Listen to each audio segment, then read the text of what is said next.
এই ছেলে, এদিকে আয়, দে হাত দে। তোর মা বাবার তো ঘোর বিপদ, দে 5,000 টাকা দে, বিপদ থেকে রক্ষা করে দিচ্ছি। আরে বাবা, আর বাপ মা তো 5 বছর আগেই মারা গিয়েছে। আরে মন্ত্রই তো ঘোর পেছ লাগিয়ে গেছে, দাঁড়া ভালো করে মন্ত্র পড়ে দেখে নে। তোর তো ঘোর বিপদ, তোর তো বিয়ে হবে না, দে 5,000 টাকা দে, একটা তাবিজ দি। আরে বাবা, বিয়ে তো আমার অনেক আগে হয়েই গিয়েছে। এই গার্লফ্রেন্ড নিয়ে আবার পার্কে কট খাইছি, রিসেন্টলি আবার তো হবে। আহা রে, মন্ত্র শুধু প্যারা স্যারা বাইতে যাচ্ছে, বুঝলি? মন্ত্র শুধু ঝামেলা আছে, দাঁড়া ভালো করে দেখি মন্ত্র বেড়ে। রে শেষ রে, জীবন শেষ।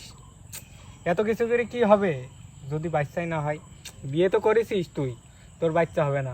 দে 5,000 টাকা দে, সামনে মাসে তুই খবর শুনতে পারবে একটা। আরে বাবা কি কন, বাচ্চা আছে 3 ডে, 7 মাস চলছে, আর 2 মাস পরে আবার একটা সুখবর পাবে। আরে কার মুখ দেখে ইটেলাম, যেটাই বলছি সেটাই আছে, প্যাঁচ পেকে যাচ্ছে।